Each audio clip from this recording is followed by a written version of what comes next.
I'm Rochelle Travers, and this is the Standard's Tech and Science Daily Podcast. Coming up, has the ultimate hangover cure finally been found? Now, let's get into it.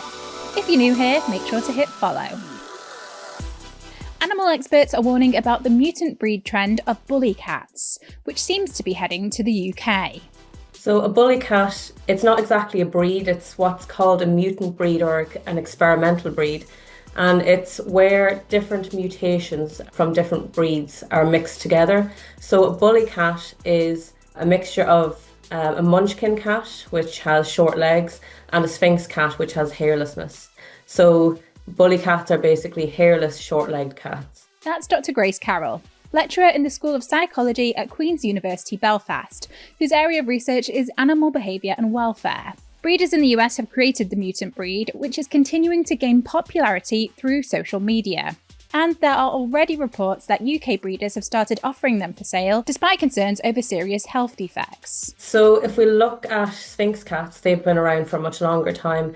We know that hairlessness in cats has a number of issues associated with it. Hair is there for a reason. So when cats don't have hair, they're more likely to get skin cancer. They're more likely to get sunburned. They can get infections in their skin because of that lack of hair. And they also have no whiskers, so they can't sense distances. So cats use their whiskers to sense distances and to communicate. And then we have the issues with short legs. So it can be associated with painful conditions like arthritis. And from a behavioural point of view, if we think about cats, they love to jump and to run around. This ability is limited in cats with short legs. So there's a number of health issues and also a limitation in terms of the behaviour that they can perform. Experts believe that the mutant breed is likely to have a life expectancy at least 6 years shorter than the average cat. Bully cats are the latest trend for popular types of pets. Dr. Carroll has been explaining to Tech and Science Daily why these trends are so problematic for animal welfare. So when humans take over deciding which traits are passed on, it can cause a lot of different health and welfare issues. And these are kind of quite well known already. So if we look at Cavalier King Charles Spaniel, for example, they're bred to have these round heads that people find attractive and cute, but they can cause issues like syringomyelia, where the skull is basically too small for the brain. That's got lots of welfare issues. Basically, when we breed animals for traits that we find visually attractive, we don't take into account the effect that they're going to have on their health and on their welfare. Because many of these experimental breeds are so new, the full extent of the behavioural and health problems associated with them have not yet been discovered. Dr. Carroll says to keep this in mind if you're ever looking for a pet and going to a breeder, as they have a vested interest. We need to encourage associations that classify different cat and dog breeds to not recognise things like bully cats as being an actual breed, because I think if you recognise them as a breed, you're giving them acknowledgement that they're accepted. But I think we need to start regulating breeders in that if a specific breed is found to be harmful or to have poor behaviour or welfare, that they're not allowed to breed those animals anymore. But at the minute, there aren't any restrictions in terms of what animals can be bred. Now, a new study may have just discovered the ultimate hangover cure. And admittedly, it might not be what you were hoping to hear.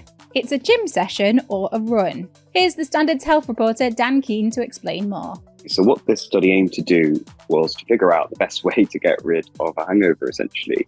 And there's been competing theories on this, but what this study set out to do was see whether students who had experienced at least one hangover in the past 3 months could improve some of their symptoms through undertaking moderate physical activity. So not anything too strenuous, something like a simple jog. And what they found was actually that, exercise and physical activity could really improve your symptoms. The study is published in the journal Addictive Behaviours and involved more than 1,600 students. While the research only established a correlation between exercise and reduced hangover severity, there are several reasons why it may help explain why physical activity could mitigate hangover symptoms. So hangovers cause physical pain, headaches, muscle aches. And part of the reason they do this is because they promote inflammation in the body. When you consume alcohol, your body is inflamed. Exercise triggers the release of endorphins, which is hormones that are produced by the brain that are natural painkillers. And that's why, your levels of pain might be reduced.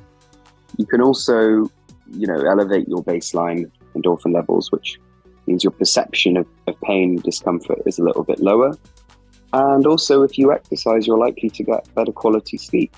So if you go for a run when you're hungover, then that afternoon nap might be quite good for your hangover in the long run. People who consumed more alcohol experienced hangovers more frequently and with greater severity, but these associations were reduced in people who engaged in vigorous physical activity, suggesting that higher levels of exercise may reduce the severity of hangover symptoms. I think that it's part of a list of studies to come out in the past few years that show regular exercise every day is the best possible thing you can do for your body, and also that binge drinking is the worst possible thing you can do for your body. So I think ideally what the study is telling us is, consume alcohol moderately. Don't try and kind of overcompensate for a big night out by going on a 10K the next day, but your hangovers are likely to be worse if you're living an unhealthy lifestyle. Let's go to the ads. Coming up, meet the gaming granny addicted to Fortnite. To stay up to date with all the latest tech and science news, just hit follow during the break. Welcome back. Storm Ashley has been battering parts of the country with hurricane-force winds and torrential rain. Thousands of people in Northern Ireland were left without power yesterday, Sunday the 20th of October, as a result of the extreme weather, but their electricity has since been restored. The Environment Agency had 45 flood warnings in place across England on Monday, including along the South Cornwall coast and large parts of the River Severn, after the river burst its banks, submerging the town of Worcester. A further 96 places were kept on high alert overnight, with possible flooding. In Scotland, the Scottish Environment Flood Agency had 47 flood warnings in place, while 8 were issued by Natural Resources Wales. And finally, a grandmother who has become a gaming influencer says that being introduced to the hugely popular game Fortnite was like love at first sight. So I didn't really mean to start gaming. However, 7 years ago, past September, when Epic put out Fortnite, and I just went into my grandson's bedroom where he was playing with his PS4, and I saw Fortnite. I didn't know obviously what it was at that time. He had to explain. He was playing it. And they speak about love at first sight. Well, it truthfully was for me. Kath Bowie, a 76-year-old grandma from Moray, Scotland, played popular games like Mario Kart, FIFA and Minecraft with her 2 grandchildren for years before her grandson introduced her to Fortnite.